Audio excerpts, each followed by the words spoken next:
Halo, assalamualaikum warahmatullahi wabarakatuh. Ya Allah, aku ya. Perkenalkan, nama saya Bu Anis Tigarut.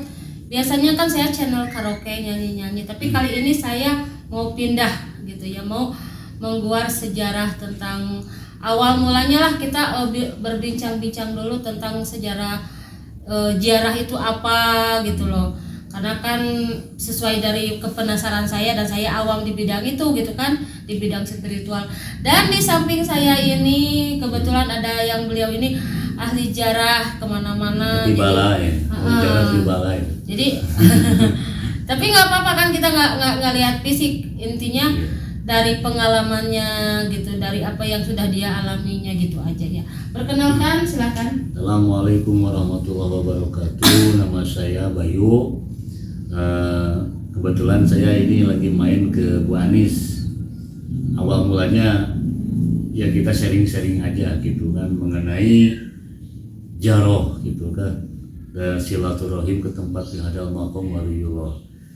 Jadi di sini pembahasannya apa namanya, untuk mencegah salah kaprah orang untuk berjaroh itu kadang-kadang dipinta ya, dipinta gitu kan, adalah gitu pernah terjadi. Ayo kita jaroh, mudah-mudahan di makom itu mah bisa apa, menimbulkan kekayaan dan apalah ya gitu. Kan memang yang saya dengar gitu ya, kalau pengen dari segi materi biar ada kemajuan katanya gitu, atau dari orang seni misalkan pengen jadi artis yang ternama, atau pengusaha yang sukses, atau apapun itu, atau keilmuan gitu.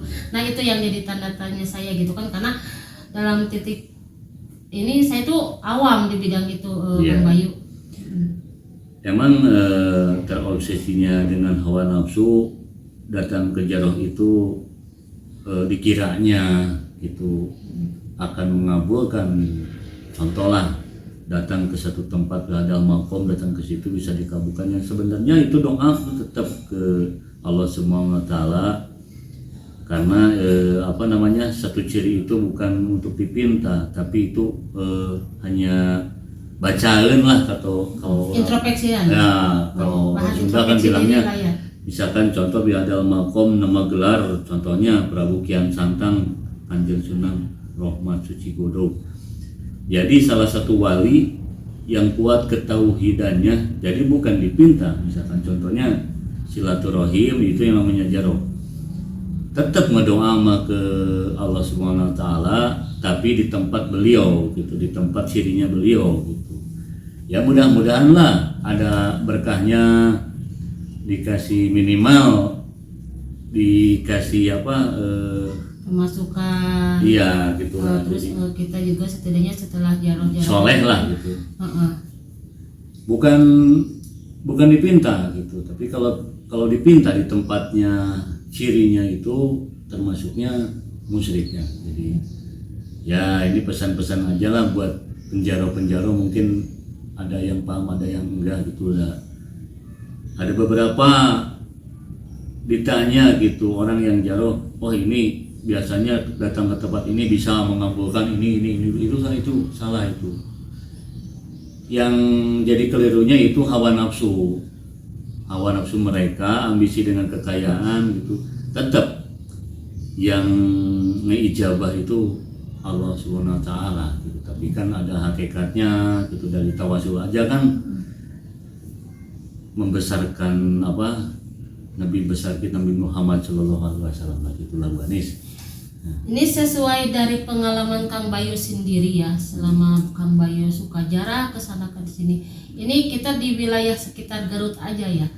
Kira-kira di daerah mana aja gitu tempat penjarahan yang bersejarah, yang makom-makom waliullah gitu? Ya, banyak.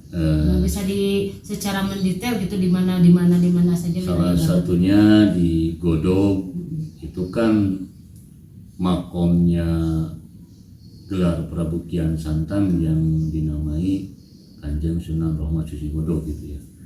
Jadi emang itu ada sakal dan sejarahnya gitu. Waktu dulu perjalanan waktu di Mekah itu kan menuju ke Godog itu ada cerita hebat kalau leluhur kolot gitu ya nerangin. Jadi maksudnya bahasa godog itu bukan ngagodogan naikkan ilmu cek orang Sunda mah lain arek ngasakeun ilmu, tapi justru siapa yang mempunyai kesaktian gitu. Ternyata yang punya sakti itu Allah. Nah disitulah ada titik marifatnya gitu. Wali-wali yang satu ini di godog itu benar-benar hebat, kuat ketauhidannya. Dan ada lain lagi di Lebak Sio seperti Mama Sri Gawantu Rasul, ada siapa lagi yang Paraji Sakti, itu semua hanya bacaan gitu kan. Jadi bukan yang bukan kayak diminta, orang yang meninggal, bukan digali gitu, bukan. Itu kan dulunya tirakat, kebetulan ada tujuan mau kemana lah, mungkin di situ dulu di tempat langsung riadoh. Nah kebetulan itu nggak tahu kan kemana yang aslinya gitu, yang di mana ya? Di mana itu? Yang penting itulah ada cirinya. Mungkin jalan waktu itu riadoh tirakat di satu tempat ya, dibikinlah ciri. Nah itu yang di Cinunuk itu bagaimana? Oh itu di Cinunuk Raden Wangsa yang gelarnya Eyang Papak ya. Emang dulunya ada sakao yang menceritakan seperti moyang-moyang itu dari kesenian. Dari kesenian beliau ada sangkut pautnya juga sama Pajajaran ya, sama Raden Kian Santang. Tapi itu emang sakaonya ulama besar gitu, ulama besar yang jadi mendampingi gitu waktu di zaman-zamannya gitu. Ada di Raden Wangsa, terus sebelah Lewi Goongnya ada Syekh Jafar Sodi Gunung Haruman, terus ada Sunan Cipancar, ada Sunan Rombonggong juga. Itu gelar-gelar hebat-hebat itu Bang. Ya di sini pembahasannya saya datang ke Bu Anis itu mengusulkan kita buat sejarah biar gak salah kaprah orang-orang yang jarah, kayak itulah intinya. Karena kan pada planningnya kita ini mau terjun ke lapangan, cuman kan kondisinya kita bertahap dulu ya, perkenalan dulu, istilahnya merayap dulu lah ya, kita ngereyah dulu lah, kita dari berbincang aja dulu sampai gini, nanti kita akan menemui narasumbernya langsung. Nah dan juga karena jujur tanda kutip saya kan kurang paham ya di kota Garut itu di mana saja gitu makam-makam yang bersejarah tersebut gitu. Jadi yang saya tahu kan kalau daerah Garut itu ya itu tadi makam Godog, Cinunuk, ada terus yang Jafar Sodi, Gunung Haruman, terus yang di Sancang itu apa? Yang di Sancang itu ada Gua Sulaiman, makamnya ya Syekh Sulaiman, ada di Gunung Negara juga di Depok. Rakean Sancang banyak lah. Nanti kita guar bareng-bareng dan saya juga akan bertanya, bukan saya sendiri yang akan mengguarnya atau saya yang menjawabnya. Saya akan bertanya sama tokoh-tokoh yang ada di tempat-tempat di sana, termasuk narasumber lah. Contohnya Pak Kuncinya yang di situ kita tanya bareng-bareng, dan viewer saudara-saudara teman bisa nanya langsung ya Bu Anis. Followers ya followers gitu kan tentunya. Karena kalau saya pribadi kan cuma istilahnya mah yang punya channel, terus nanti beliau inilah yang akan berkomunikasi langsung dengan narasumbernya nanti gitu. Jadi ini acara kita perkenalan dulu di awal. Saya bikin channel Guar Sejarah Yohana Makom Waliullah gitu kan. Ya, pokoknya tunggulah buat saudara-saudara yang suka jaroh gitu, yang penikmat jaroh, biar ini dukungannya ya gitu, minta dukungannya gitu. Jadi supaya tujuan kami ini diberkati sama Allah SWT. Kalau enggak, tanpa mereka enggak ada apa-apa ini Balis. Iya betul sekali, saya sangat setuju dengan Bang Bayu gitu kan. Tapi maaf ini bala ini, saya cuma mengguar aja. Justru itu, jadi gini kan, satu saya sudah kenal banget ya pribadi Kang Bayu, ya walaupun istilahnya banyak gambar, kita nggak usah lihat fisik lah, yang penting kan intinya udah dia mau tobat dan mau mendalami gitu. Nah di situ saya menghargai gitu kan, sangat menghargai banget. Jadi bukan cuma teori yang dia punya, tapi beliau ini pernah ke lapangan langsung gitu. Pernah yang namanya istilahnya diam di makam, Iya. apa si sebutnya Tirakat, tirakat, gitu. tawasul, Riado, gitu kan. riado gitu. Yang dengan kondisi fisik yang banyak gambar ini Iya. gitu. Jadi Yang penting niat aja gitu, nah, saudara. karena kan itu kalau kata Pak Ustadz almarhum Ustadz Jepri itu kan Iya. urusannya kalau fisik itu sama Gusti Allah lah ya gitu. Iya, itu kan rahasia Allah, jadi Rahasia nggak bisa Allah, gitu. nggak bisa ditentukan. Cuma yang sama intinya kita. yang saya rekrut ini karena apa? Berdasarkan dari pengalamannya, Iya, berdasarkan dari apa yang dia alami gitu. Yang terjun ke lapangan langsung, bagaimana riadoh itu, Iya. bagaimana tawasul itu. Nah, Iya. itu nantinya ke depannya saya sendiri akan akan terjun langsung untuk Iya. namanya tawasul itu. Jadi pengen tahu gimana tawasul. Nah, di situ saya juga sambil bikin video atau konten lah ya. tapi kan perlu dukungan Nah, saudara-saudara. di samping itu juga saya sangat memerlukan dukungan dari Anda semua gitu kan di awal channel saya ini. Iya, gitu. Gitu. Iya. Udah saya scan dulu. Ya nantilah ada lanjutannya yang lebih hebat lagi ya. Pasti ini buat standar aja, ngobrol dulu nih main sama Bu Anis.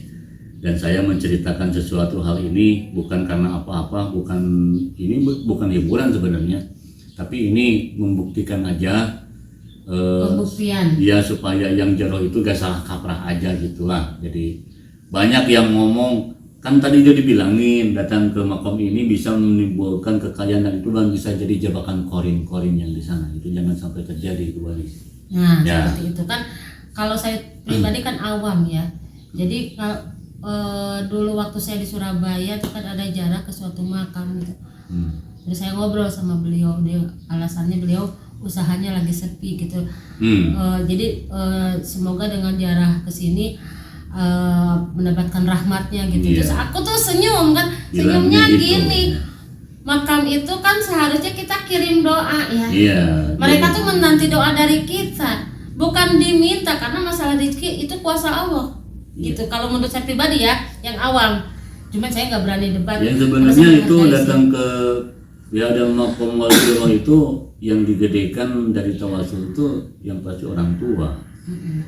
Misalkan kalau yang udah meninggal atau apa masih ada, tetap kita hadiahkan di tawasul itu. Jadi bukan karena kahayang gitu kan, istilahnya lillah lah gitulah. Jadi judulnya lillah aja tawasul, jangan diunsur-unsur dengan hajat-hajat tertentu. Tapi ada akhir cerita dari tawasul itu ada munajat dan ijabah doa. Dan disitulah langsung mengingatkan siapa yang musikmalikan kehidupan kita gitu. Jadi bukan maksudnya kita hajat dipinta di tempatnya gitu. Wah, salah banget itu, bahaya itu. Ya itulah intinya lah Banis. Ya. Oke, mungkin cukup sekian dulu ya keterangan dari kita, obrolan kita sore ini. Insya Allah di lain kesempatan di season yang berikutnya saya akan langsung gitu ya ke narasumbernya langsung. Iya. Gitu. Cuman mungkin tidak dalam waktu-waktu ini karena bagaimanapun juga kita butuh proses ya, Iya. butuh waktu gitu ya. Terima kasih semuanya Iya. sudah menonton channel obrolan saya bersama saudara saya ini ya. Terima kasih semuanya. Selamat sore, salam santun, salam rahayu. Assalamualaikum warahmatullahi wabarakatuh.